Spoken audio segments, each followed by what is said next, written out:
Hey guys, tonight we're starting with a pencil, a pair of small Dutch hands, and a sketchbook that smells faintly of river water.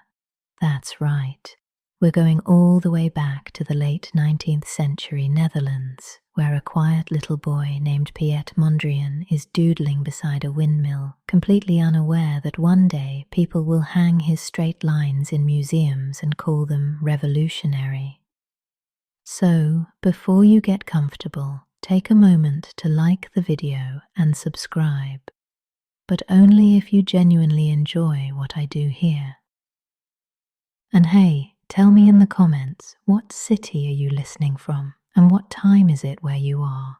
I bet Mondriaan would have loved that kind of geometry, people scattered across time zones like dots on a cosmic grid. Now, dim the lights. Maybe turn on a fan for that soft background hum, and let's ease into tonight's journey together.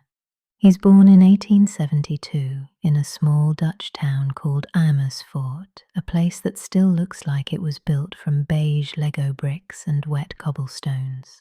The Netherlands at that time is tidy, religious, and pretty much allergic to wild emotions. And yet, in this prim little world, young Piet, short for Peter Cornelis Mondriaan, starts to draw, not cartoons or heroic knights, but trees, fields, rivers, quiet things. You can almost hear the slow hum of bees in his pencil strokes. His father, a schoolmaster and part-time amateur painter, notices. He sets up a little easel for his son by the window, with just enough light to make the dust glow in the air. His uncle, Frits Mondriaan, is a professional painter too, landscapes mostly, and occasionally drops by to teach him the right way to paint a cloud. But little Piet, he's already breaking the rules. Clouds are never the right colour for him. They're pinkish, maybe blue, sometimes with a weird shade of grey that teachers would definitely not approve of. The Netherlands of the 1880s has its own brand of realism. Paint what you see, not what you feel. But Piet starts bending that principle. Even in his earliest sketches, the riverbanks are too symmetrical, the trees too rhythmically spaced. It's as if his hand can't help but search for order, a hidden pattern behind nature. Some art historians actually argue this tendency, the hunger for underlying structure, was visible before he even learned anatomy.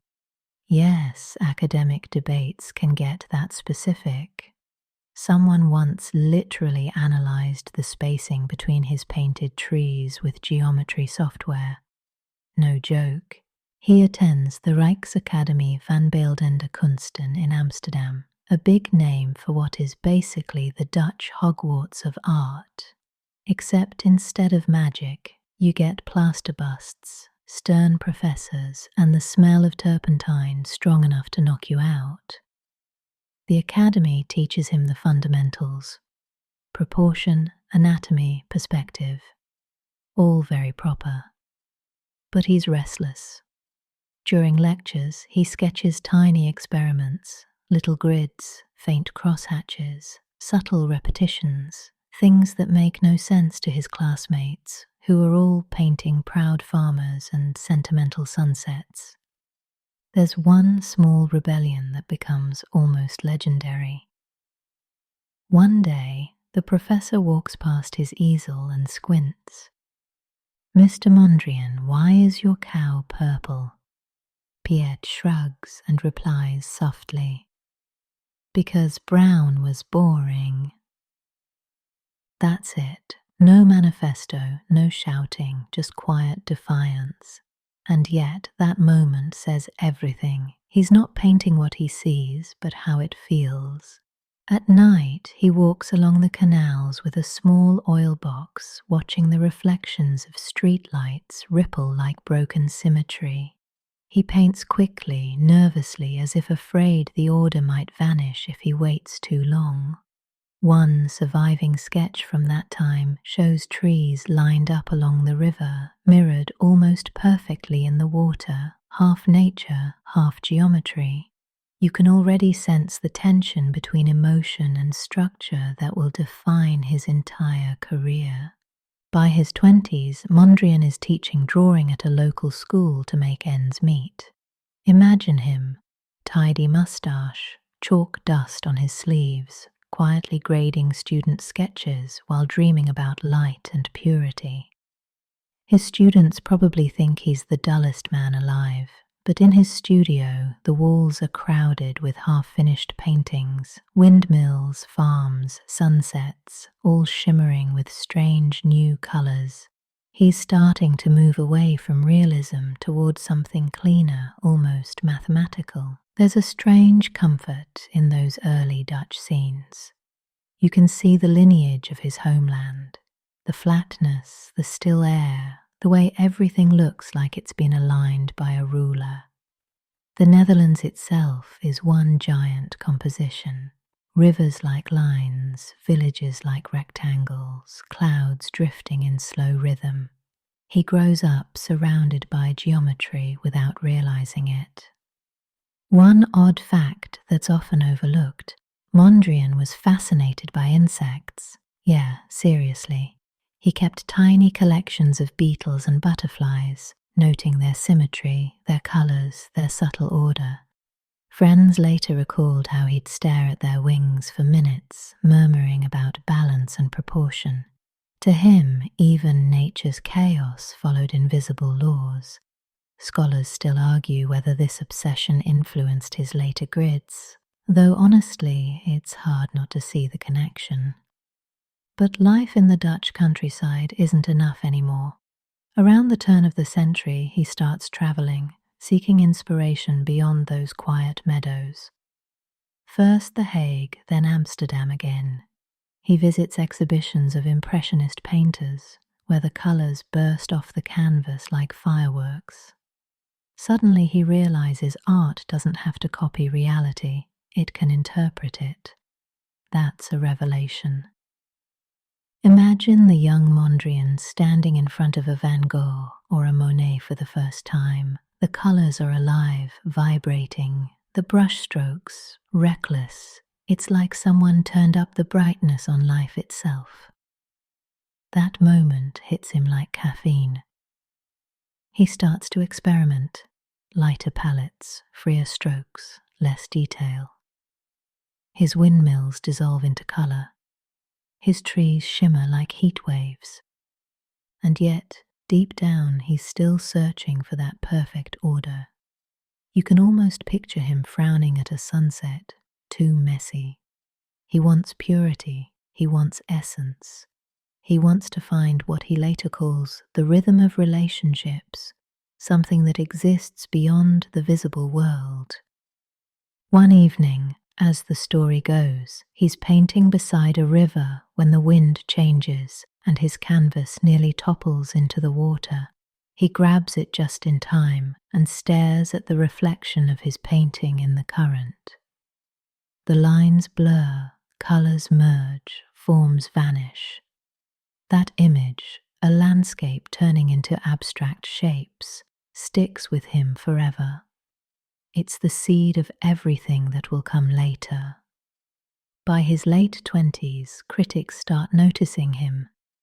They call his work unusual, which is polite speak for "we don't get it." But one reviewer in a small Dutch journal writes something prophetic.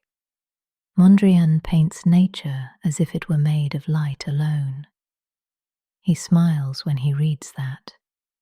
For once, someone sees what he's trying to do. There's a certain loneliness in his early years. His friends get married, find steady jobs, settle down. Piet, meanwhile, spends nights in his studio, surrounded by half-finished canvases that glow faintly under lamplight. He writes letters to friends about art as if it's a spiritual mission. The artist, he says, must reveal the harmony of the universe. Heavy stuff for a man who still eats bread and cheese every day. But that conviction, that belief in an invisible harmony will soon collide with something radical, Cubism, and that collision will turn his quiet sketches into a revolution of colour and line. He doesn't know it yet. For now, he's just a man by the window, staring at the Dutch horizon, searching for balance. He's 26 now, with paint-stained fingers and the faint smell of linseed oil following him everywhere. Piet Mondriaan, the schoolteacher who paints too much. His colleagues at the local primary school whisper that he spends more time mixing colours than marking homework. They're not wrong. His students draw apples. He draws eternity. Every morning he walks to the small schoolhouse with a neat bowler hat, looking like the most unremarkable man in town. The Netherlands loves order, so does Piet, but his kind of order lives on canvas, not in report cards. After lessons, he heads home, opens the curtains just enough to let in the faint Dutch light, and paints, always paints. If you could peek into his studio around 1898, you'd see a dozen small canvases leaning against the wall, fields, barns, rivers. But something strange is happening in them. The colours no longer describe things, they interpret them. A red isn't the red of a barn, it's the red of emotion. Blue becomes peace, yellow becomes energy. He's trying to find the emotional tone behind physical reality, though he doesn't have the words for it yet. He joins an artists' society called Arti et Amicitie in Amsterdam, art and friendship. Sounds cozy, but it's mostly old-school landscape painters arguing about varnish and realism. Mondriaan sits quietly through meetings, sketching geometric shapes in the corner of his notebook. People think he's daydreaming. In truth, he's outlining a new visual philosophy. One artist later recalls, Mondriaan was so serious about painting that he made conversation feel like a distraction. Still, he's not immune to doubt. He writes letters confessing how hard it is to reconcile his teaching life with his dream of becoming a full-time painter. His parents worry naturally. The art world is small, the money smaller, but Piet insists. He starts sending paintings to exhibitions, first regional, then national, and slowly recognition trickles in. One early breakthrough comes when the Dutch government buys one of his landscapes for a modest sum. It's a small painting of a farmhouse under a vast sky, the kind of thing you might walk past in a museum without noticing, but it represents something monumental, validation. He's now technically a professional artist. That same year, something else changes. He attends a lecture on theosophy, a spiritual movement mixing science, mysticism, and a dash of cosmic geometry. Think of it as 19th century metaphysical yoga for intellectuals. Theosophists believe the universe is governed by hidden mathematical laws, and that art can express those laws visually. Mondriaan listens, wide-eyed. It feels like someone just handed him the missing half of his worldview. He starts reading Helena Blavatsky, the Theosophical Society's founder, and later becomes friends with a Dutch theosophist named M.H.J. Schoenmakers, whose theories about universal harmony will soon shape Mondriaan's art. Historians still debate how deeply theosophy influenced him, but it's safe to say it gave him the language to describe what he'd been painting instinctively all along. The idea that visual balance can reveal spiritual truth. Now, imagine this man, chalk on his hands, mystical ideas in his head, sitting by candlelight and painting a barn. But this isn't a normal barn.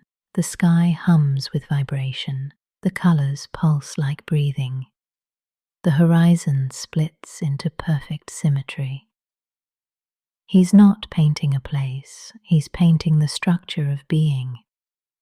And yet, despite the lofty ideas, his life remains modest. He rents small rooms, lives simply, eats bread and apples, saves every penny for pigments. Art supplies are expensive, so is obsession. He often reuses canvases, scraping old paint off with a knife until the surface becomes almost sculptural. Friends describe him as disciplined to the edge of madness. Here's a weird little detail. Mondriaan almost never paints in silence. He hums, softly, rhythmically, the same tune over and over. No one knows what melody it is, but one visitor noted it was strangely even, like a heartbeat. Later, his art will carry that same pulse. By 1903, his landscapes start glowing with supernatural light. The sky isn't blue anymore, it's orange, magenta, electric yellow. Critics begin calling his style luminist. It's the Dutch version of Impressionism, but more mystical, less chaotic. He paints haystacks, trees, and rivers that seem to radiate from within, as if each object contains its own sun. People don't know what to make of it. Some think he's lost it, others call it genius. One newspaper headline jokes, "Mondriaan sees colours the rest of us miss." That's not an insult in 1903, that's practically a badge of honour. He exhibits in Amsterdam and The Hague, and his work catches the attention of the more progressive artists' circles. He meets painters like Jan Toorop and Cornelis Spoor, who encourage him to travel, to break out of the Dutch fog and see the world's colours firsthand. He's torn. Travel means money, and money means leaving teaching behind. But his decision crystallizes one windy afternoon when he's grading papers. He looks down at a student's sketch of a tree, flat, timid, conventional, and realizes that if he stays, he'll keep producing timid things too. So he quits. Quietly, politely, almost apologetically. No dramatic farewell, just a man folding up his smock and walking out the door, carrying his dream in a small suitcase. He heads toward Amsterdam's art circles full time, renting a modest studio by the canal. The light there is perfect, grey and diffused, like eternity filtered through mist. He paints obsessively from dawn to dusk. One of his favourite motifs becomes a single tree repeated across seasons, each version more abstract than the last. The trunk becomes two vertical lines, the branches merge into rhythm. It's the visual equivalent of a heartbeat, or maybe a prayer. He begins to believe that every form in nature hides an inner geometry. A flower, circular rhythm, a horizon, perfect horizontal equilibrium. Even the humble windmill, a national cliché, becomes for him a symbol of motion, balance, and order. He paints it over and over until it stops being a thing and starts being a concept. Scholars today still argue about when exactly Mondriaan crossed the threshold from realism to abstraction. Some point to his Evening the Red Tree from 1908, where the branches twist like veins of light. Others swear it was earlier, in a lost painting described only in a friend's letter. But one thing's clear. His style is evolving faster than the Dutch art world can handle. His former colleagues think he's gone mad. Piet paints like he's been staring at the sun too long, one of them mutters. But Mondriaan doesn't care. He writes in his journal, "The emotion of beauty is universal harmony." He's convinced that by stripping nature to its bare structure, he's revealing the divine code beneath existence. He's still that school teacher in a way, only now his lessons are cosmic. And instead of chalkboards, he teaches the universe through colour. Soon, this quiet man from a quiet country will pack his brushes again, this time for Paris, the heart of modernism, where the geometry of his mind will finally find its language in Cubism. By the time Mondriaan boards the train to Paris in 1911, he's 39 years old, a late bloomer in a city of avant-garde prodigies. The train rattles through Belgium, the fields rolling by like broad brushstrokes of green and ochre. He carries with him a small trunk filled with brushes, tubes of paint, and an almost laughably idealistic dream: to find the universal language of art. Paris greets him with noise, colour, and chaos. It's the city of lights, yes, but also the city of endless cafes where painters argue until dawn about whether a line can be emotional. The air itself seems caffeinated. The Eiffel Tower looms like a giant exclamation mark. Mondriaan rents a small attic studio in Montparnasse. It's the kind of place where you can hear your neighbour's heartbeat through the wall and where the windows rattle every time a carriage passes. Still, he's happy. Every morning he steps into the street and breathes in paint, perfume, and revolution.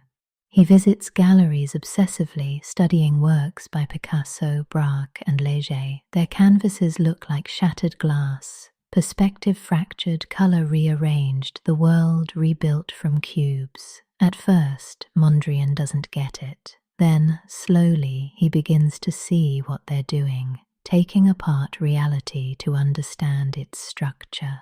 "Ah," he might have whispered, "they are seeking order too."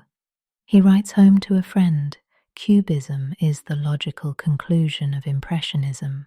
And in that one sentence, you can almost hear his entire philosophy crystallizing. Impressionism was light, Cubism is logic. Combine them and you get Mondriaan's destiny, spiritual geometry. He starts experimenting. His once luminous trees begin to splinter into planes.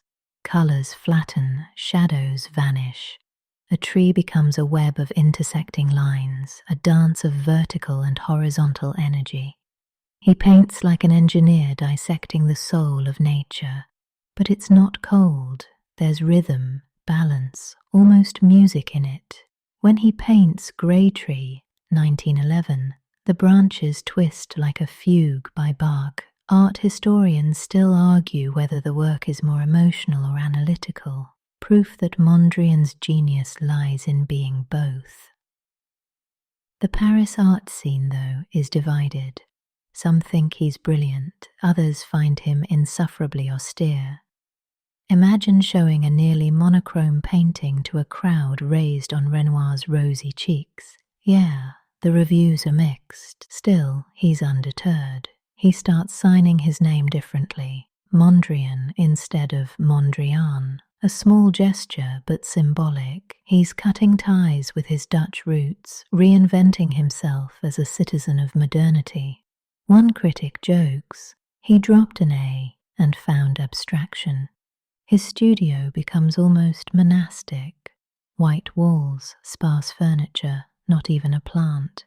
He arranges everything symmetrically, books stacked in even piles, brushes aligned by height. Friends visiting say it feels less like a room and more like an equation. He tells them, "Disorder disturbs my vision."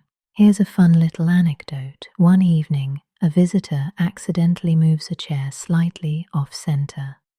Mondriaan doesn't notice at first, but mid-conversation he freezes, looks around, and calmly gets up to reposition it by precisely 2 inches. Then he smiles and sits back down as if nothing happened. That's the kind of obsession that makes sense only when you believe in universal harmony. Meanwhile, Europe hums with tension. The First World War looms on the horizon, though no one quite believes it yet.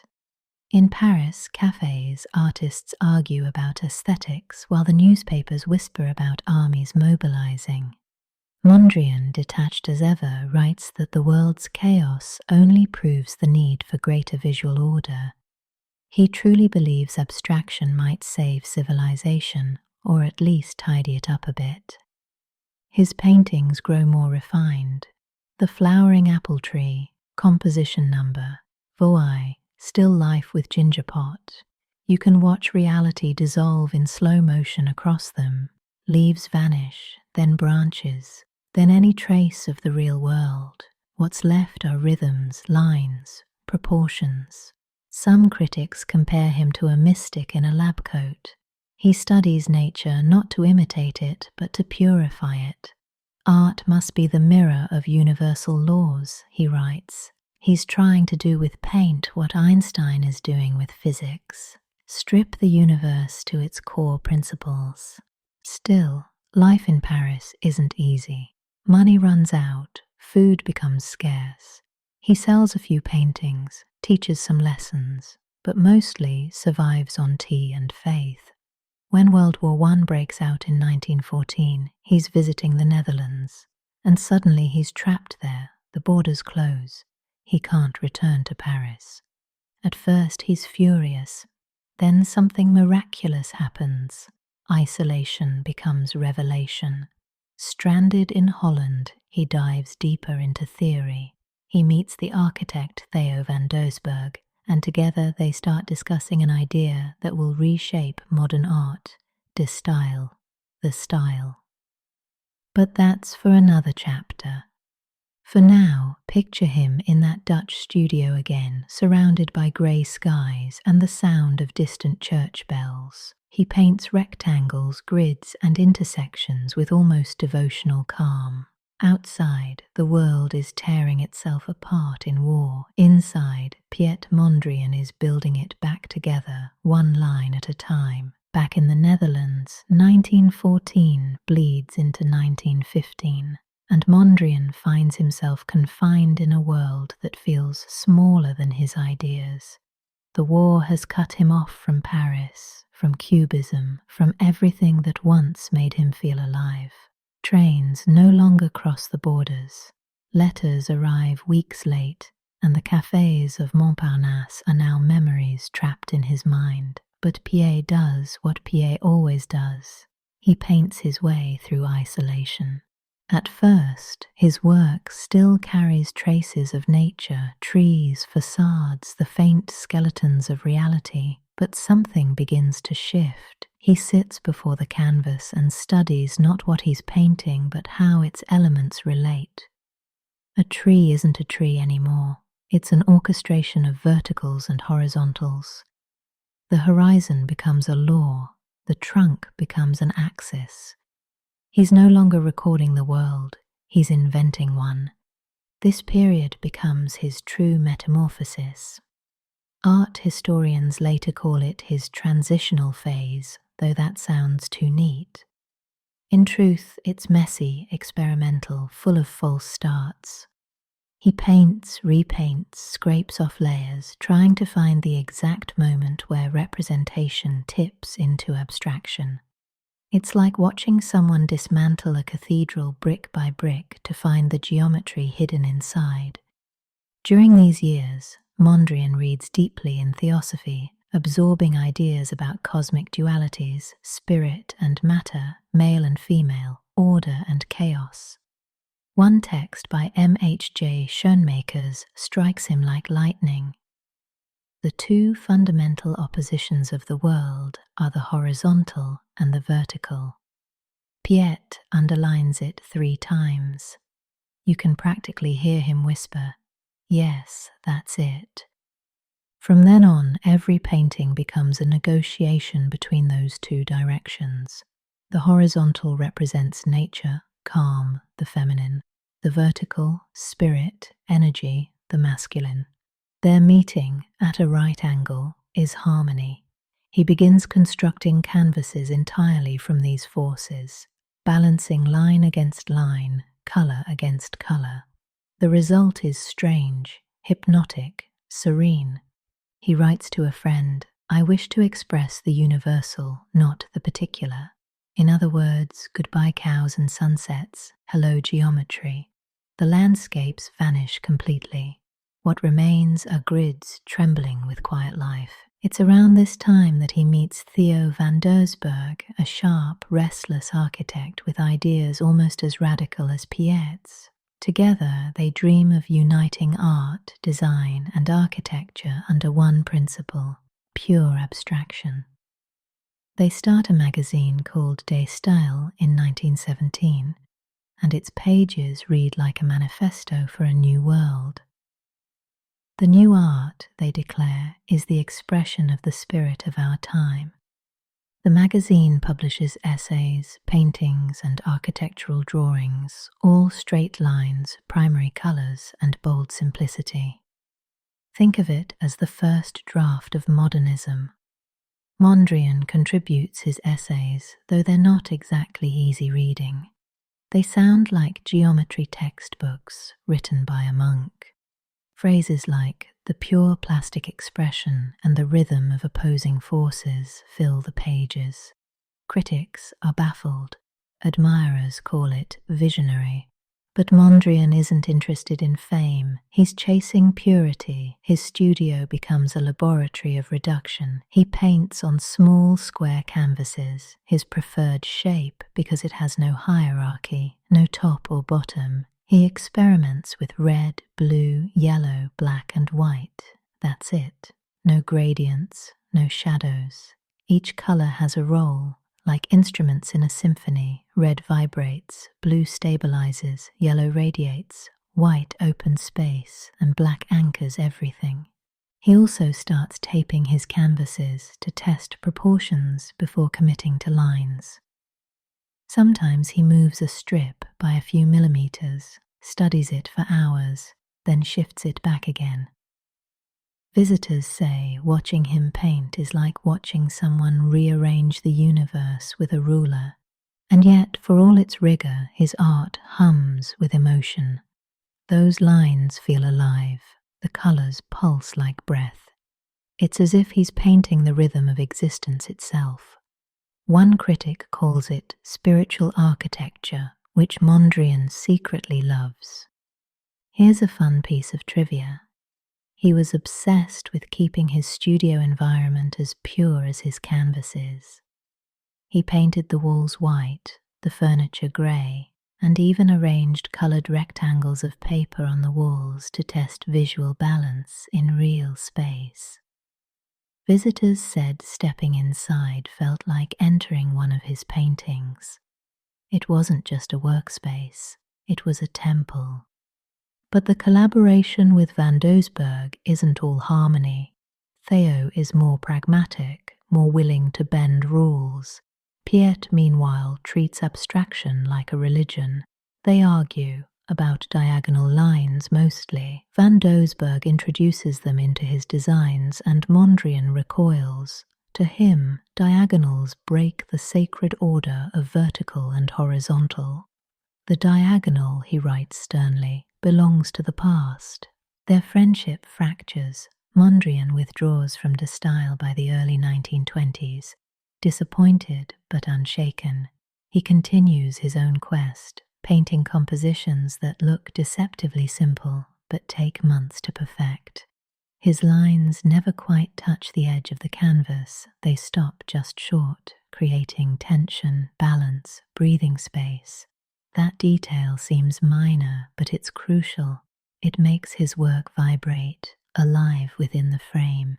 Scholars still debate how deliberate that spacing was. Some say it was instinct, others meticulous design, maybe both. After all, Mondriaan is the kind of artist who might spend an afternoon moving a line a fraction of an inch, then celebrate with tea. By 1919, the war is over. Europe is exhausted, cities in ruins, traditions shattered, and yet out of that destruction emerges a hunger for simplicity, order, reconstruction. Mondriaan's art suddenly feels prophetic. Architects, designers, and even furniture makers start borrowing his clean geometry. His vision, once mocked, now looks like the blueprint of the future. He returns to Paris soon after, older but sharper, ready to refine his grid to perfection. There, in a small studio on Rue du Départ, he begins the next chapter of his life, the birth of the style that will make him immortal. But before we get there, let's pause on one thought. The irony that a man who painted nothing but lines and colours was, in truth, painting humanity's deepest need, to find harmony in chaos. Paris in winter has that soft grey melancholy, the kind that makes even the rooftops look like they're sighing. In a small studio near Montparnasse, Mondriaan sat surrounded by canvases, rulers, and the faint smell of turpentine. Outside, the city tilted with diagonal roofs. Inside, he began to dream of a world that would never tilt again. He started with trees, innocent, ordinary trees. At first, they looked natural enough, branches, trunks, the shimmer of leaves. But with every new version, the trees grew stranger. Branches dissolved into lines, leaves into shapes, until finally the tree was gone. What remained were patterns, a rhythm of verticals and horizontals. He looked at the result and whispered, almost amused, "Perhaps the real structure of nature is not what we see, but what holds it together." That was the beginning of his great subtraction. The room grew emptier, the table gone, too heavy. The chair, only one left, pressed neatly against the wall. The cups, replaced by clear glass so they wouldn't interrupt the colours. White walls, black lines, red, yellow, blue rectangles. His studio began to look like a painting he could live inside.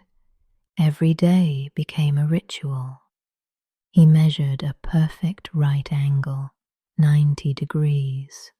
He drew a line, inhale. Another line, exhale. When he placed a red square, he would stare at it for minutes, as if listening for its heartbeat. Mondriaan believed art shouldn't represent reality, it should construct it. Like architecture, like music with rhythm and order. He called this vision neoplasticism, the new plastic art. Not everyone was impressed. One critic joked, "My window panes are more expressive than this." Mondriaan smiled and said, "That's because you haven't heard them dance." His lines and colours were his instruments, pure and controlled, but alive with tension. Each black bar set the rhythm, each primary colour was a note. It wasn't chaos or emotion anymore, it was balance, harmony, the visual equivalent of breathing evenly after years of storm. People thought he'd gone a bit mad, a monk of geometry, praying to right angles. But in truth, he'd never been more free. He no longer needed to paint skies or trees. He was painting the structure beneath all of them, the invisible music of existence. One night, as he stood by his window, he looked at the city below. Thousands of glowing windows flickered against the dark, small squares of yellow and red light, crisscrossed by streets like black lines. And suddenly he smiled. The city itself had become a Mondriaan painting. For a moment, he must have felt he'd finally synced with the universe, everything in perfect rhythm. When the first bombs fell over Europe, the sound didn't reach Montparnasse right away. It came like a faint echo muffled by distance and disbelief. But in his quiet Paris studio, Mondriaan already sensed the tremor, a vibration that shook not just walls, but certainties. He was in his 60s then. His hands were still steady, his lines still perfect. But the world outside those lines was breaking apart. The Nazis marched through Holland, the art he'd once loved labelled degenerate. His friends fled one by one. Mondriaan packed a few brushes, a handful of small canvases, and the one thing he refused to leave behind, his ruler. He escaped to London, a city wrapped in fog and tension, rationed light and air raid sirens. At night, when the bombs fell, he'd cover his windows with black paper, blackout rules they called it, and keep painting under a single lamp. To anyone else, the world was chaos. To Mondriaan, it was just another composition waiting for balance. He started simplifying even more, gone were the curved forms and hesitant greys of his early abstraction. His paintings became cleaner, sharper, pure black lines dividing space with almost spiritual precision. But there was loneliness too, a strange silence behind those lines.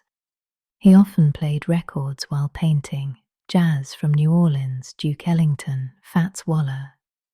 He didn't understand all the lyrics, but he understood rhythm. It was order and surprise all at once, a conversation between discipline and freedom. That's when he realized maybe art could be like jazz too, strict but alive.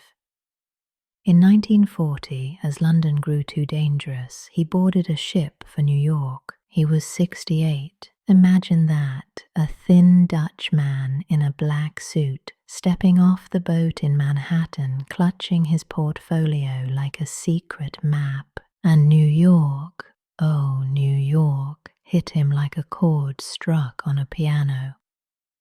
The skyline was rhythm, the streets were grids. The yellow cabs, neon signs, elevated trains, all of it pulsed like a living composition. He walked the avenues at night, eyes wide, hearing syncopation in traffic lights and laughter spilling from jazz clubs. A friend remembered him saying, "In New York, I feel lines dancing." He rented a small apartment on East 56th Street and began to paint again. But now the lines seemed lighter. The black borders thinned, white spaces began to shimmer. He taped strips of colored paper directly onto the canvas, rearranging them to music.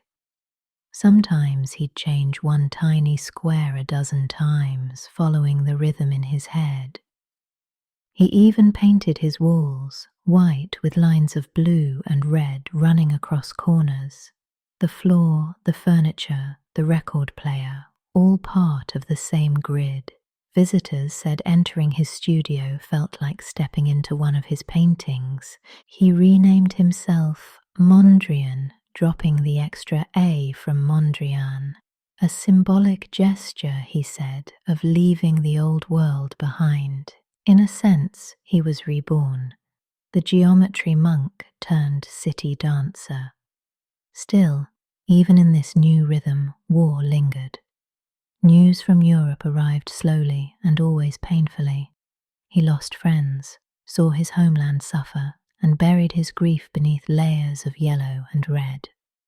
But if sadness crept into his life, he transformed it, made it sing in color, measured it in rhythm.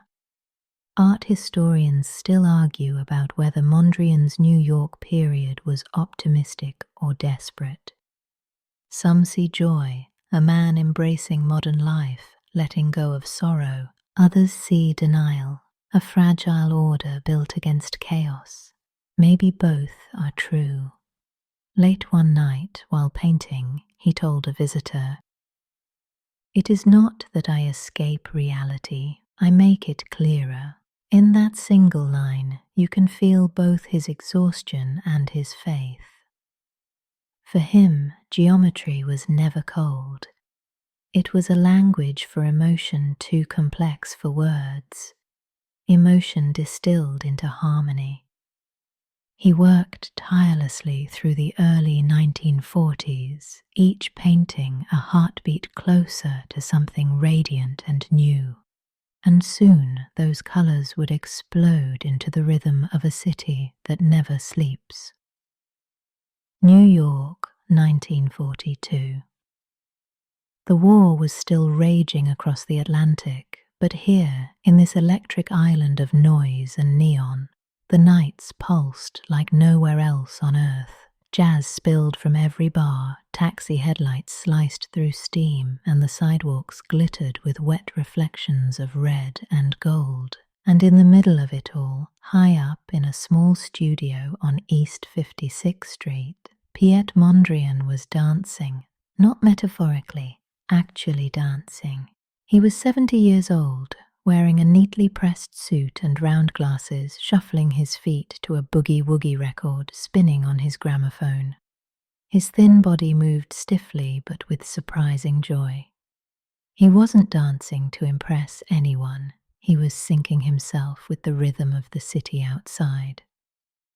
He once told a visitor, "New York has the rhythm of the future." The paintings he made here, New York City One, Victory Boogie Woogie, and most famously Broadway Boogie Woogie, were nothing like the serene, minimalist grids of his European years. They buzzed, they shimmered. The black lines that once divided his canvases were gone, replaced by thin yellow pathways crisscrossed by tiny squares of red, blue, and grey. It looked simple, but to Mondriaan this was the purest symphony of order and freedom he had ever composed. Imagine zooming out from the painting. You'd see the rhythm of Manhattan. Avenues running north-south, streets cutting east-west, lights blinking, taxis sliding through intersections, all beating like a living heart. He'd taken the chaos of the city and turned it into visual music. Each square was a note, each intersection a syncopation, the yellow lines, the pulse of Broadway itself. He'd listen to jazz, then move the tape squares on his canvas, slide one a little higher, one a bit to the left. The painting became choreography. Sometimes he'd stop mid-step, look at the canvas and whisper, "Too fast, needs more pause." In that moment, art and sound became one. Even his cat, a little black and white creature named Mickey, seemed to sense the rhythm. Curling up on a red patch of sunlight like a living colour block.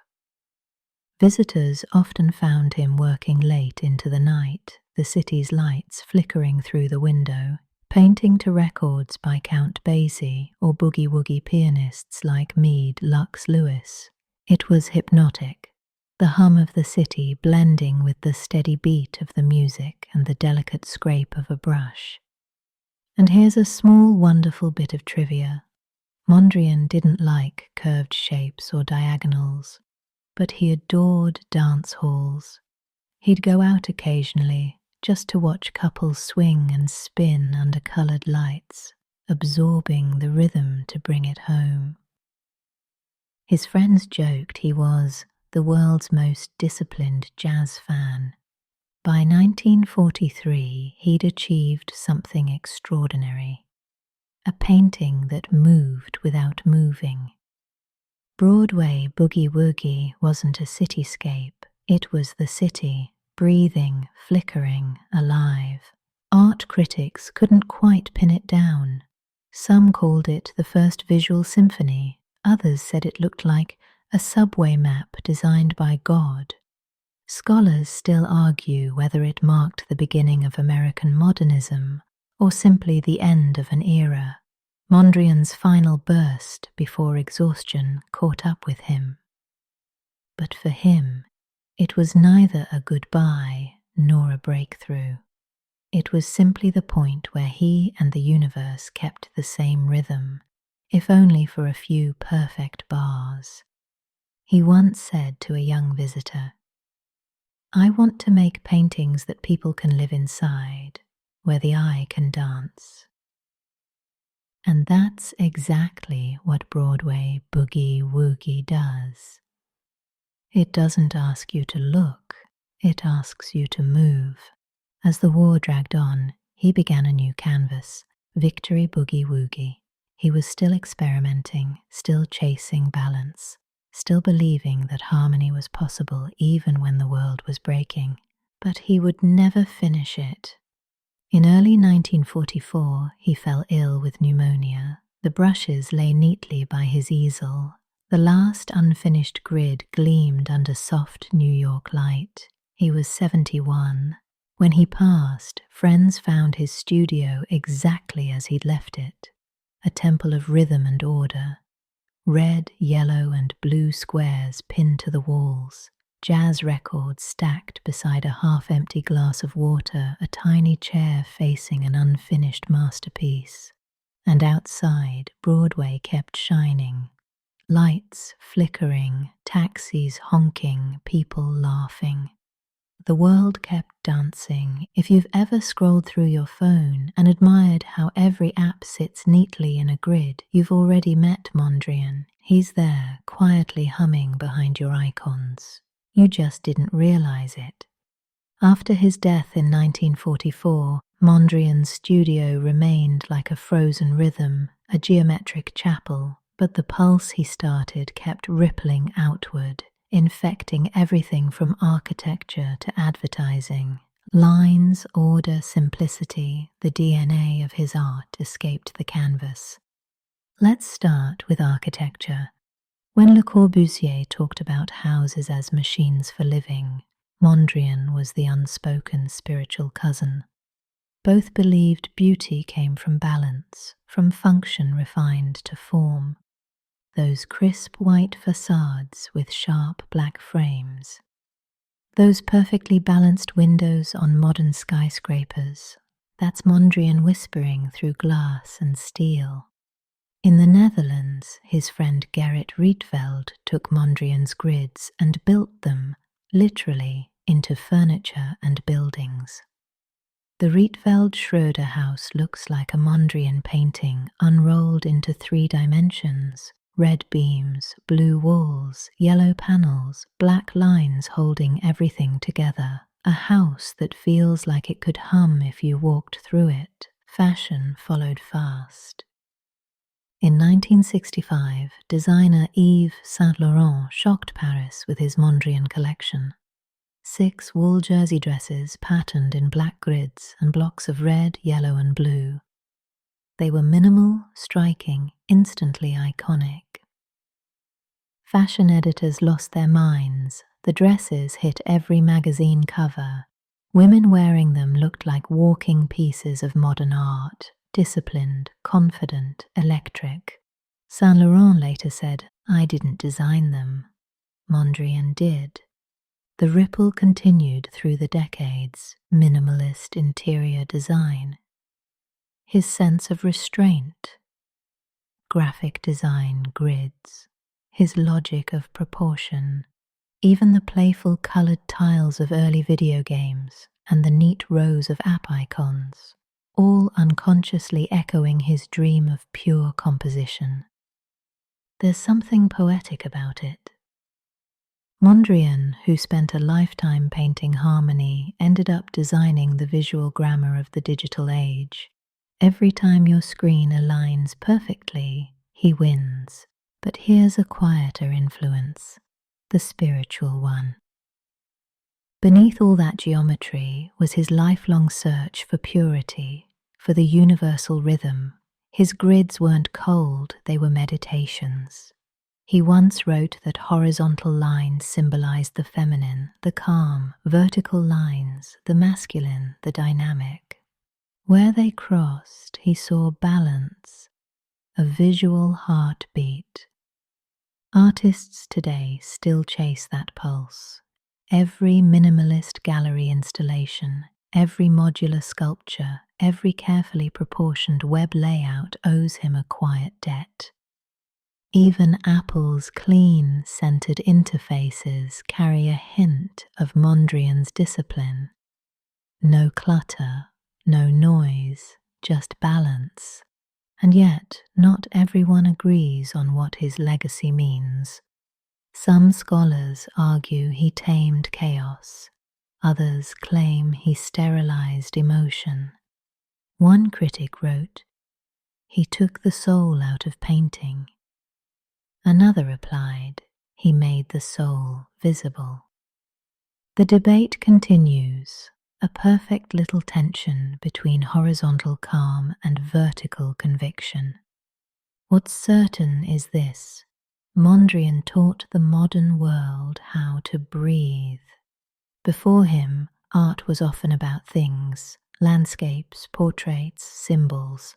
After him, it became about relationships, how one color leans into another, how space defines form, how simplicity, when done right, vibrates with meaning. He once said, "Art is higher than reality and has no direct relation to reality." To approach the spiritual in art, one will make as little use as possible of reality. That idea shaped generations. Designers built cities around his balance. Artists stripped away everything non-essential. Even music and film borrowed his rhythm, repetition, variation, purity. Look around. Museum logos, subway signs, minimalist furniture, Bauhaus-inspired typefaces. They're all little echoes of a man who sat alone in his white studio, painting red and blue rectangles until they sang. Mondriaan wanted to reach universality, and he did. Not through words, but through silence between lines.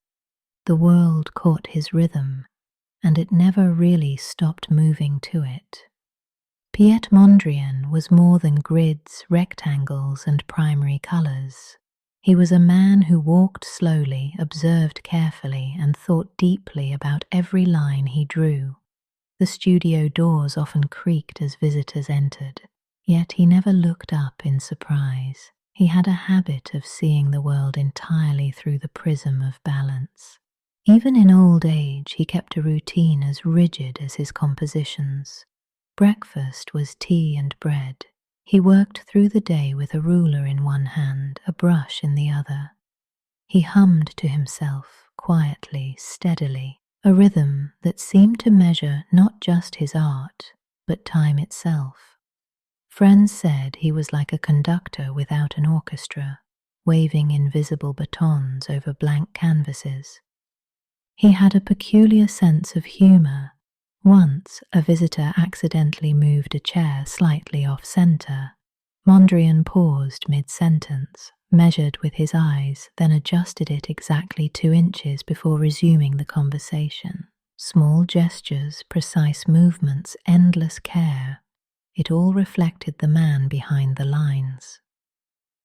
He was deeply spiritual, though not in the conventional sense. Theosophy had shaped his world view. The universe had a hidden order, and painting could reveal it. For Mondriaan, art was a meditation, a disciplined prayer. Vertical and horizontal lines weren't just design, they were symbols of balance, energy, and life itself. Despite his obsession, he was not unkind. He corresponded with friends and students, always offering encouragement or quiet insight. One letter reads, "Do not rush your work. Harmony cannot be forced, it must be discovered." He never married, never had children, and yet in a way, his work was his family. Each painting, meticulously crafted, carried a rhythm, a heartbeat, a conversation with the universe. In his later years, he described the act of painting as a merging with something larger, a silent, eternal pulse. Even scholars argue about his personality. Some see him as austere, almost monastic. Others sense warmth beneath the precise lines, a gentle humour and love for the subtle rhythms of life. Perhaps both are true. The tension between discipline and humanity mirrored in his grids. By the time he passed in 1944, Mondriaan had become a bridge between worlds. European abstraction and American modernism, order and emotion, simplicity and depth. His unfinished Victory Boogie Woogie captures this tension perfectly. A final testament to his lifelong pursuit of harmony. His influence extends far beyond galleries and museums. From fashion to architecture, digital interfaces to minimalist design, traces of his vision are everywhere. Every neatly aligned row, every balanced composition carries a hint of his quiet insistence on order and beauty. And now, as we step away from the grids, let's imagine Mondriaan one last time in his New York studio, light falling on a canvas of red, yellow, and blue, humming to a distant jazz record, immersed in the rhythm of his life's work. The world outside moves in chaos, but here, in this moment, everything is aligned, everything is calm, everything is alive. He painted not to dominate, but to harmonize, not to impress, but to reveal. And in that revelation we are reminded that beauty is not always loud. Sometimes it is quiet, deliberate, and composed, waiting for those who notice the spaces between the lines. Now, take a deep breath and let the grids dissolve in your mind. Imagine those vertical and horizontal lines stretching beyond the canvas, blending into the world around you. The colors, red, blue, yellow, white, and black, soften, shimmering in your imagination like the gentle glow of city lights at night. Feel the rhythm of Mondriaan's universe, slow, steady, a heartbeat that carries you forward yet keeps you grounded. The chaos of life, the noise of the day, fades. You are in a space of balance, of calm, where every movement, every thought finds its place. The city streets, the music, the gentle hum of activity around you, it all merges with the pulse of abstraction. You feel suspended, floating in a quiet harmony that exists just beyond perception. Piet's lines are no longer just paint, they are a lullaby. Each rectangle a note, each intersection a pause. Your eyes trace them gently, following the rhythm, letting your mind rest. The universe is ordered, not rigid, but alive, breathing alongside you. You are ready to let go.